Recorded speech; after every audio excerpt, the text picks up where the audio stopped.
go ahead, sir. Thank you very much. Welcome to the Ultimate Fighter finale call. The Ultimate Fighter takes place this Saturday, December 15th at the Hard Rock Hotel and Casino in Las Vegas. The main event is Roy Big Country Nelson versus Matt Mitrione. As you know, it's a big week for Tough on FX, UFC on FX. The Tough Smashes finale, George Soteropoulos versus Ross Pearson, is on Friday. That's on FX at 9 p.m. Eastern and 6 p.m. Pacific. That leads into Saturday's big broadcast at 9 p.m. Eastern, 6 p.m. Pacific, Nelson versus Mitrione, and also in the finale, Mike Ricci versus Colton Smith.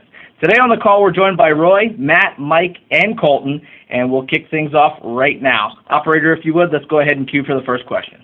Absolutely. And ladies and gentlemen, if you would like to ask a question, please press star, then 1 on your telephone keypad. Again, that is star, then 1 on your telephone keypad. If you're joining us using a speakerphone, please ensure your mute function is turned off to allow your signal to reach our equipment. Once again, that is star, then 1 on your telephone keypad. We'll pause for a moment to assemble the queue.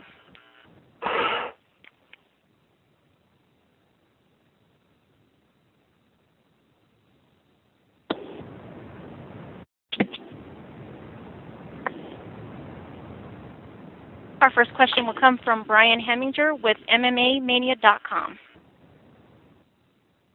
Boy, you were very vocal about making sure you had the VADA testing and everything for the Shane Carwin fight, but you've kind of toned it down now that Mitrione's your opponent. You know, why was that change? Actually, it wasn't that big of a. I asked Matt, and and it's either a yes or no question, and that's it. Like, I mean, they're kind of, kicking a dead horse. All I can do is ask once, and then it's either yes or no, and then you either take it or you don't. And, so far I'm 0 for 2. And for Matt, you guys were contestants together on the Ultimate Fighter Season 10. Was there ever a chance where you were thinking, this is an opportunity to get that win over him, and I don't know, just because you weren't able to make it to the finals? No, man.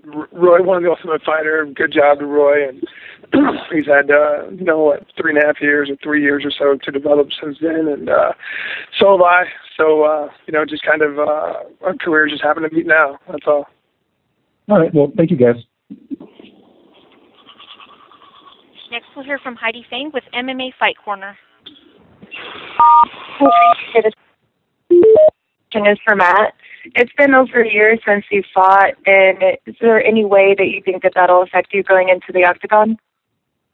Honestly, I don't know. I'll tell you after the fight. I understand it's been a while. I haven't had an adrenaline dump for a little bit, but it's I feel it's like riding a bike. I never had a fight before the UFC anyways, so I went in there and I just kind of went off the cuff and made it happen. So I'm sure it'll be like the same way.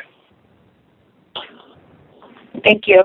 And for Mike Ricci, you had said during the Ultimate Fighter in the semifinals that to be the first Canadian to win Tough would be of great importance to you. How much do you feel that I guess maybe the country's even riding on your back going into this? Yeah, well, it's definitely not the first time I've had my country on my back. Just this time, I'm going to make the outcome different. And for Colton, I know in the first episode that we saw with you, there was a part where you had gone up to touch gloves, but then you shot right in for a takedown.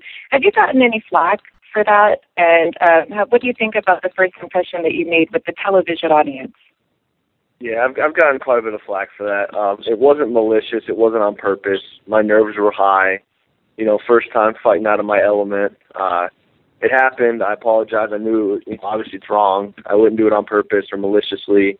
But, I've gotten some flack from it. But, for the most part, people saw how I really was on the show, and that's not my style. It's not who I am. So. Okay, thank you for your time. Say again? And again, ladies and gentlemen, that is star 1 if you would like to ask a question.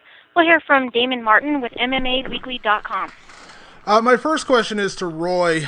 Roy, this entire season of The Ultimate Fighter, I just want to get your impressions of the show from your point of view and then what we saw on TV. Was that really who you were as a coach, and were there things that were left out that maybe we didn't get to see in the training and the preparation you did with your fighters? The one thing about the UFC, they're a great marketing machine, and I think they're just waiting to sell the DVD because, for the DVD, it's going to be like Roy Nelson has 5 tough Ultimate Fighter winners to 3 UFC champions to 5 world champions to actually having Hoist Gracie on there and get behind-the-scenes footage and buy the DVD now. And with that said, you go into this fight. It's changed so much, and I know I talked to you a couple weeks ago about this, but has everything switched? I mean, was it tough to switch the mentality, switching to a Matt Mitrione versus a Shane Carwin? I mean, obviously much different styles, but also there was a lot of build-up to fighting Shane Carwin, and I don't think there's any personal beef with you and Matt. So was it a big switch in your camp, a big switch in mentality? I think the biggest thing that, we switched up was, Shane and Matt are 2 different fighters. One fights southpaw, one fights orthodox, so that's a big change. And then the other thing is from my understanding, Matt, chose this fight, so it's, I guess, it becomes a little bit more personal. And a question for Mike Ricci. Mike, we know you work with the team at TriStar up in Montreal. We saw the performance of your teammate Rory McDonald. I know you and Roy are very close. Can you kind of talk about the magic nature of what's going on at that camp and the work you've been doing there? Because it seems like TriStar is starting to become one of the top level gyms in the country. Yeah, I thought, coming home from tough that I'd have a bit of a break. That wasn't the case with George getting ready for Condit and Rory getting ready for Penn. The gym was just jam-packed with fighters from all over the world, trainers from all over the world. Faraz brought in the best guys and built such great camps, and the gym has just been, it's just been a freak show. It's just been going wild. Nothing but pure talent, and I've met and trained with guys that I'm super grateful for being able to train with. And I know Rory has said in the past that having a guy like George around has really influenced him in terms of showing him what a champion can be, what a champion trains like. Is that the same for you, looking at maybe Rory or even George, as far as guys you can look up to a little bit and say this is the way I need to train or the way I need to be to take it to that next level?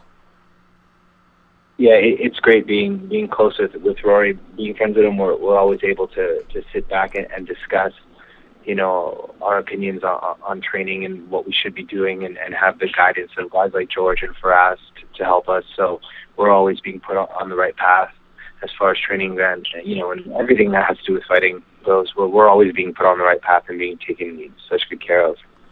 Awesome. Thanks a lot, guys. The next question comes from Randy Harris with WTAN Radio. Yeah, I'd like to ask Mike and Colton, could you guys just talk about the experience of The Ultimate Fighter and being in the house? Yeah, you go first, Colton. Yeah.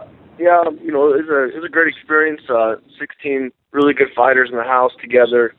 I kind of knew what to expect. I've been in that situation before, away from my family, away from my element, as far as not having outside communications with the outside world. But it was a great experience. Roy brought in some unbelievable coaches, like guest coaches, Rashad Evans, the Scrap Pack, Hoist Gracie, and that was very great. Learning from guys like that, guys that are around my size, guys that have made it to the top and remain at the top. Jake Shields, Gilbert Melendez, guys like that. So, all in all, it was obviously a great thing. Nothing negative should ever come from being a part of the Ultimate Fighter unless you get kicked out or you act like a fool. So, all in all, it was a good experience. Yeah, as far as training and fight experience goes, I think the Ultimate Fighter is a great format. You get to fight so frequently, so it keeps you so fresh and so sharp. But as far as being taken away from my family and friends, training partners and coaches, I wasn't too happy about that. It was obviously something I knew was going to happen going into it. I knew I was going to miss home and be taken out of my element, but it was something that I had to do to get to where I wanted to be in my career. Anything surprise either one of you guys as you kind of watch it back? Just the way they portray certain people on the show. Julian Lane, he's a character. Everyone knows he's a character, but they really blow up every episode how bad he was. He was only bad like that for a couple days, and he did some pranks and stuff like that. But certain individuals, I think they showed a little bit too much, and they didn't show other individuals enough. Guys who were very influential with the team and training, and they didn't show enough training. I was really surprised they didn't show how we trained and on both sides. I know Team Carwin had a really structured schedule and a good training, strength conditioning program going on over there, and I was kind of interested to see how it was on their side, but I didn't get a really chance to see it during the season. Yeah, they definitely picked it and choose on what they were gonna portray and how they were gonna show things. There's a lot of stuff that went down and that happened that wasn't shown. I understand you can't show everything. There's 2 months worth of filming, but a lot of situations were portrayed differently. That's definitely for sure. Okay, great. Thanks, and good luck to all four of you. Thank you. Our next question will come from Stephen Morocco with MMAJunkie.com. This question for both Colton and Mike. You guys were the beneficiaries of a 6-week shoot as opposed to a 13-week shoot of the previous season. I wonder if you guys could talk about what life was like for you immediately after you got off set, what you did and how it was and how you felt. Maybe we could start with Colton first. Yeah. Immediately when I come out of the house, Tim Kennedy was getting ready for a fight, so I was trying to help him prepare for that before the last Strikeforce cancellation. So for me, it was pretty much come back, spend time with my family, my wife, my kids, but also get right back on the bandwagon of training with Tim and Andrew Craig and those guys, and trying to get them prepared and helping me, evolve as a fighter as well.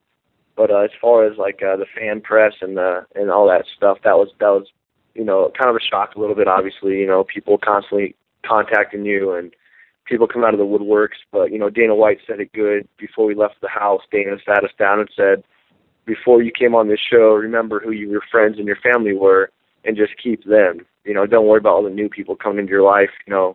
Usually it can be for something negative or for money or, they want some fame as well. So, just staying pretty level-headed, and nothing really changed in my life. I'm not, living in the same house I lived in, doing the same thing I do, just training harder and training with better people. Yeah, coming out of the house, I had a bit of like a social shock almost. I came back, and I have a large circle of friends and a big family. So coming back into the city was definitely, it took some adjusting. I was used to being in a hostile situation where I was constantly sizing people up or being sized up, waiting to fight on 1 day notice. So it was definitely a hostile environment in the house, and coming back into the real world, being able to use a phone and a computer and people being nice to you and showing you affection and whatnot was definitely took some getting used to. So I definitely had some readjusting to do, and then after that, everything went back to normal. Okay. And a question for Matt, if I could. Can you tell me if, in fact, Roy did ask you to undergo VADA testing, and if so, when that happened? Yeah, Roy asked me, I don't remember what day it was. He tweeted it. He tweeted the day he sent it, so I don't remember what day that was. It was probably probably a week and a half, maybe something like that, maybe 10 days ago. And did you, in fact, say no? No, I just never, I had a bunch of other things going on and just felt like it was a little bit of a distraction, so I didn't want to deal with it. Is that something that you're opposed to in general, or was it just the circumstances of what happened this time around? No, I have no problem with being drug tested. I mean, people can come drug test me whenever they want. It was just something I felt like it was. I cut a couple weeks out of my training camp, so I had to make sure I was still pretty active. I was so interested in getting my blinders put on, I even cut my Twitter off. Like, I canceled my Twitter. I mean, that's how little I wanted any kind of distractions. I needed to make sure that since I was coming on somewhat short notice, coming a couple weeks out of my camp and training for a 5-round fight, this is something I want to make sure I just didn't have any extra stuff going on that could distract me. Okay, thank you very much. And just to remind everyone, that is *1 if you would like to ask a question. Next, we'll go to Corey Smith with MMANonstop.com. Hi, guys. My question is for Roy. What were the biggest differences between coaching on The Ultimate Fighter and being on The Ultimate Fighter? And also, was there anybody that you wanted to bring in as a guest coach that maybe, due to scheduling conflict or something like that, wasn't able to come? Yeah, the difference between coaching and actually being on The Ultimate Fighter, you have one goal. When you're on The Ultimate Fighter as a contestant, your one goal is to strictly win. And if you're the coach, you're trying to get 8 guys to win. And it's really up to them to choose which one actually wants to, who wants it more.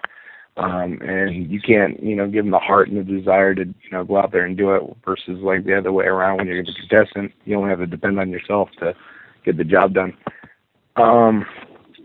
And as in bringing coaches and, stuff like that, extra. And there's, I wanted to bring, Mo Lawal in. And then I was going to actually bring Chael in. Chael actually was, actually going to make it, but then that was when that John Jones cancellation fight with Dan Henderson, and Chael was going to come in, but then he had to prepare for, the fight. And then, there's a couple other ones that just had some scheduling conflicts. So, it would have been like the best DVD set ever. That would have been. All right, thanks so much, Roy. The next question will come from Philip Palmajar with RealCombatMedia.com. Hey, thanks so much for having me. My question is mainly edged towards Roy Nelson. How much in your preparation and your training camp did you have to change over to accommodate the new opponent? And did that change the dynamic of the end of The Ultimate Fighter, knowing that you weren't going to actually be facing Shane Carwin? No, I figured Shane was going to probably pull out of the fight. This is not the first time he's done it, so I just didn't know when or where that was going to actually happen.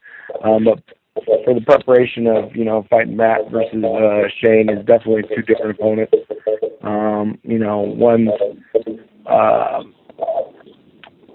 One guy's southpaw, one guy's orthodox. Matt's definitely training, I think, at a better camp than Shane Carwin. So I think I'm giving him the light version of Alistair Overeem from Matt Mitrione. All right, excellent. Thank you very much for your time.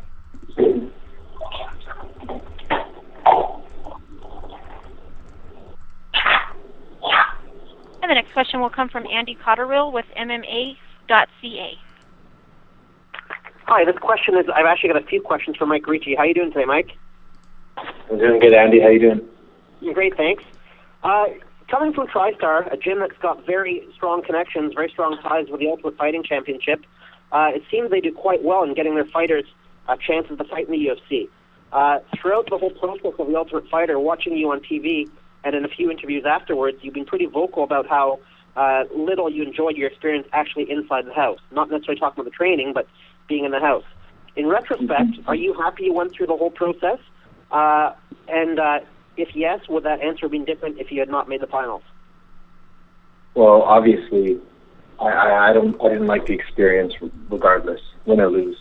So obviously winning and having the outcome that I had made it a little easier to deal with and cope with. I felt like I was, I at least gained something from what I went through, But I have been vocal about me not enjoying the situation there, and I really didn't. I stand by that comment. I didn't enjoy it one bit. Why don't you talk a little bit about Colton and how you see him as an opponent in the final? Sorry, say that again. How I see him as what? Just talk about Colton and how you see him as an opponent and how you see that fight going. Well, that's the beauty of Tough, right? You get to watch your opponent fight live multiple times, especially if you're obviously in the finale, you get to see your opponent fight 4 times. And Colton, I don't think he even lost a round in Tough, so he's definitely a good fighter. He's well-rounded. He's in good shape. So I've done the best I can to prepare for him. Obviously, I haven't taken him lightly. I've been able to watch him fight, and I know he's a good fighter. So I've done what I had to do to prepare for our altercation next Saturday. Great. I've got one last question for you, Mike. After your first fight against Colton, are you intending to go back to the lightweight class? Yeah, I when I left the house, it was a decision I had to make whether or not I was going to put on weight and, get a solid 15 or 20 pounds and stay in the welterweight division or keep my weight and go back down to 55. So I decided I like the way I feel walking around, at 178, 179, and I'm going to go back down to lightweight when this is over. Thanks, Mike. Appreciate it. Good luck. Thank you. And just another reminder, if you would like to ask a question, please press star 1 at this time. And next we'll hear from Corey Smith with MMANonstop.com. Hi, guys. This question is for Colton and for Mike. In regards to the coaches that were on the show, which coach were you guys most surprised, that you learned the most from? Obviously, everybody learned stuff from Royce Gracie, but was there a coach that maybe you were surprised how much you learned from? Yeah, I'll take that. The Scrap Pack and Rashad Evans, as a whole, all of them, they really helped me a lot with my game. Jake Shields has a very pressure-oriented game. So feeling Jake and his pressure, that's something I want to emulate. People say he lays on people, whatever, they can say what they want, but until they've been underneath Jake Shields and feel the pressure that he brings down, it's pretty amazing. And as far as Rashad Evans goes, I was very, very impressed with his coaching abilities, and he did very well, coaching us on cage work and striking from the clinch, and that was definitely an eye opener for me and something to put in my tool bag. So, ultimately got to thank Big Country for bringing in the Scrap Pack and Rashad Evans. I have to say that we didn't really bring anybody in.